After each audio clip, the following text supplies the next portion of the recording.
So, are Formula 1 drivers short? Now, this is quite an odd question, and I actually got the idea for this article and this video as well from one of our Substack paid subscribers. Vicky, shout out to you.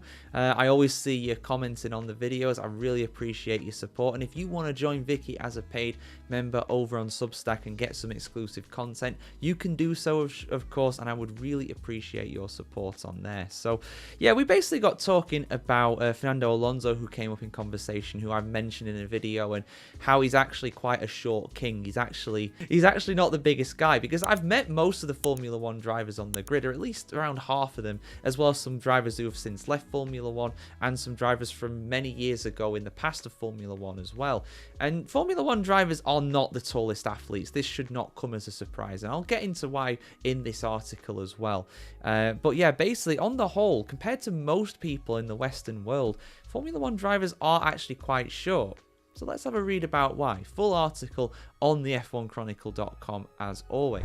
Formula 1 drivers are often perceived as being shorter than the average person, and there is some truth to this notion. While there is no strict height requirement for F1 drivers, the average height of the current grid is approximately 5'9" or 175 centimeters for our European cousins, which is slightly shorter than the global average male height of 5'11". Yuki Tsunoda is the shortest driver on the 2025 F1 grid at just 5'3" or 159 centimeters, further contributing to the perception that F1 drivers are on the shorter side. With analysis from Twin, let's go through the long and the short of the F1 driver heights. So the tallest drivers on the 2025 grid are Alex Albon and Esteban Ocon at 6'1". George Russell, Nico Hülkenberg, Jack Doohan and Lance Stroll are all 6 foot. Max Verstappen and Gabriel are the average global male height at 5'11". Charles Leclerc, Carlos Sainz, Oscar Piastri, Ollie Behrman, Pierre Gasly all 5'10". Lando Norris, Lawson, Alonso, Hamilton 5'9", Kimi Antonelli 5'8", Isaac Hadjar 5'6", and Tsunoda 5'3". I am in dispute about some of those heights, I will be honest.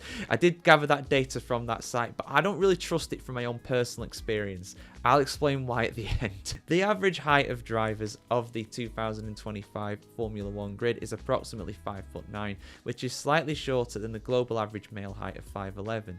This average was calculated using the heights of all 20 drivers on the current grid, according to those stats, but again, I don't really trust them personally. I'll tell you why. When examining the distribution of heights, we find that 50% of the drivers fall within the range of 5'9" to 5'11", which is considered average height. However, there are notable outliers on both ends of the spectrum. Historically, there have been even taller drivers in F1, such as Mark Webber and Nico Rosberg, both at 6 foot. The tallest driver to have ever competed in Formula 1 is believed to be Hans Stuck, who raced in the 1970s and stood an impressive 6'4". On the shorter side of things, some legendary drivers such as Ayrton Senna and Fernando Alonso are both at 5'10". Alonso is not 5'10". He's one of the ones I'm disputing a lot on that. And Michael Schumacher at 5'9" have demonstrated that shorter stature is not a hindrance to success in Formula 1. In fact, it might actually be a help. Again, I'll show you why. While the 2025 grid shows a slight trend towards shorter drivers compared to the global average, it's essential to note that height alone does not determine a driver's ability or success in Formula 1. So short guys, you're all good. Tall guys, you're all good as well, for the most part. And again, I'll explain why. Other factors such as physical fitness, talent, and adaptability play crucial roles in F1 drivers' performance, and even more so in my opinion. Analysing the historical trends of Formula 1 driver heights reveals interesting patterns and shifts over the decades. In the early years of Formula 1, during the 50s and 60s, driver heights varied considerably, with some notable tall drivers such as Hans Stuck at 6'4" and Wolfgang von Trips at 6'2". However, the average height during this period was still lower than the global average. As Formula 1 progressed into the 70s and 80s, the average driver height remained relatively consistent.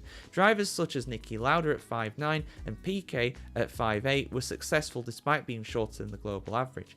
However, there were also taller drivers such as James Hunt at 6'1" and Gerhard at 6 foot who achieved success in this era. In the 90s, the trend of shorter drivers continued, with champions such as Alain Prost at 5'5", Schumacher at 5'9", dominating the sport. However, there were also successful drivers such as Damon Hill at 6 foot and David Coulthard also at 6 foot. That's accurate, I'd say. I've met both Hill and Coulthard. They're around the same height as me, so that makes sense. The 2000s saw a slight increase in the average driver height, with champions such as Fernando Alonso at 5'9", Raikkonen at 5'9" as well. However, there were also notable shorter drivers such as Massa at 5'5", and taller drivers such as Mark Webber at 6 foot who had success. In the 2010s, the grid featured a mixture of height, with drivers such as Vettel at 5'9" and Hamilton at 5'9". Hamilton's not 5'9", Hamilton's 5'7" tops, winning multiple world championships, while taller drivers such as Jenson Button at 6 foot also achieved success. Button's about 6 foot, that's accurate. Here we go, the advantages. So, lower center of gravity. Shorter drivers tend to have a lower center of gravity in the car, which can improve stability and handling,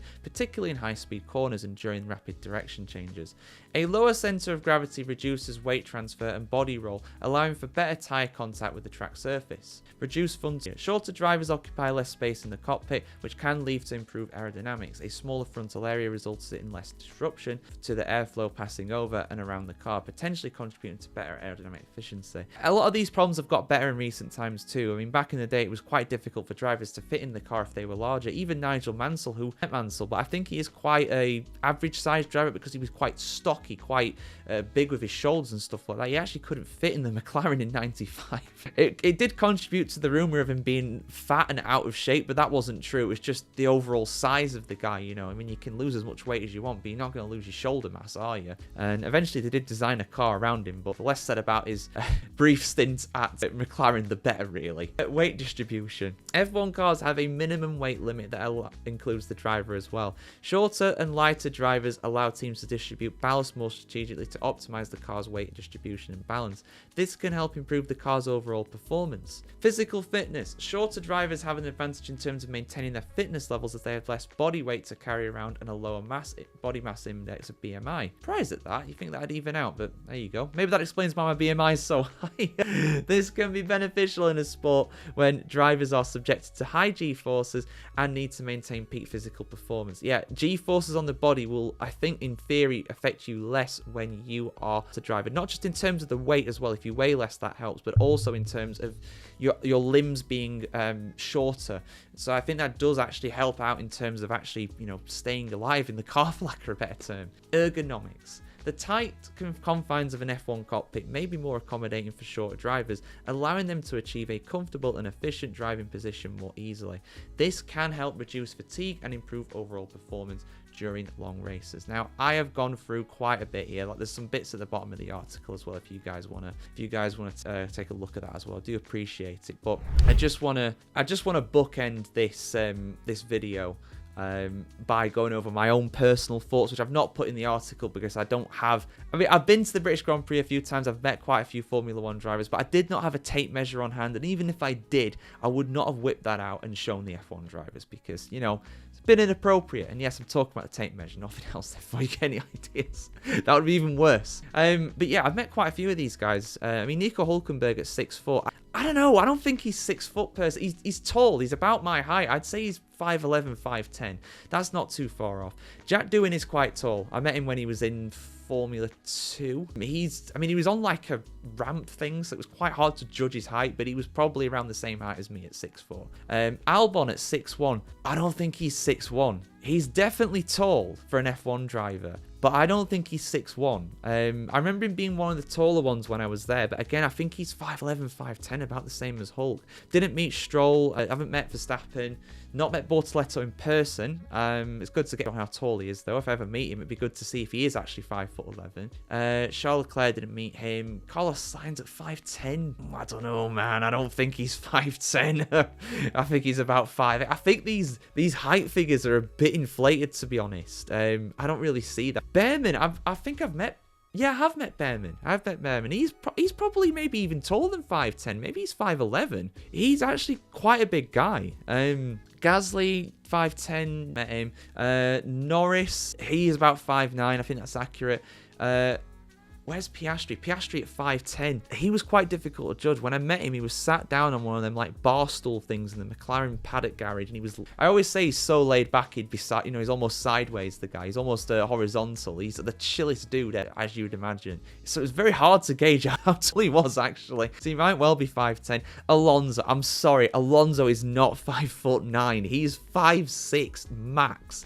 He is not a big guy. He's short. I'm sorry. No offense to the guy. He's a fantastic driver, but he is not. At Tsunoda, he's about 5. He's probably about 5'3" or 5'2". He's smaller than my girlfriend, so it was 5'3". So I'd say he's probably 5'2" max as well. So and Hamilton as well, 5'7".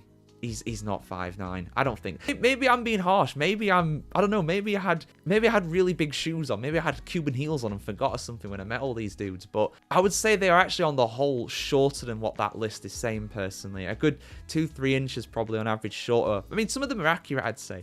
The shortest driver I've probably met, either Tsunoda or Nick de Vries when he was on the grid. He was tiny. He's like 5'2", 5'1". He's a really short guy.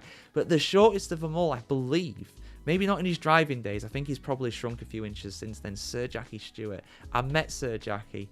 Wonderful guy. I had literally a few moments with him. Made my absolute year seeing him. He's one of my heroes for sure. Love him to bits. But yeah, I took the photograph. I mean, I can't show it because F1's quite strict with their intellectual property, shall we say, even though it's my photo, but it's not really my photo because, you know, F1 and all that. But I took the photograph at a very low down angle because if I took it like up here, like I normally take a selfie, he wouldn't even been in the frame. He's like 5'1", bless him. He's so small. He's a wee Scottish fellow, unfortunately, but one of the best drivers of all time for sure, and someone who many dozens of, I mean, maybe even hundreds of drivers owe their lives to over the years because of his campaigns for safety. So what a guy he absolutely is. So God bless you, Sir Jackie. But yes, he is the shortest of short kings, I would say. Him the lights of a low as well, and of course Tsunoda and de Vries as well, small guys. But yeah. Another one to footnote, bookend it as well, just to very quickly mention, I did meet Zane Maloney as well, who was an F2 driver. I think he's going to do Formula E or something like that. The Bajan driver, the boy from Barbados, as they were calling him. And yeah, he is a pro. Honestly, he's like a child. He is 5 foot nothing. Again, nice guy. Like, I really like him, but my word, is he small. Really good guy, but yeah. Anyway, I did interview him as well a couple times too. Nice guy, but yeah. Those are my thoughts on it, guys. Are Formula 1 drivers short? Yes, they absolutely are. Not all of them, of course, but on the whole, they are generally quite short. You look at sports, let's just use men because Formula 1 drivers are all male. Let's use men's sport. I mean, you look at basketball players are huge, goalkeepers in football, defenders in football, they're big as well. You know, tennis players are quite large as well. They're usually like over 6 foot. But, you know, Formula 1 drivers, it actually benefits to be quite short in a number of different ways with weight distribution, the fitness and stuff like that.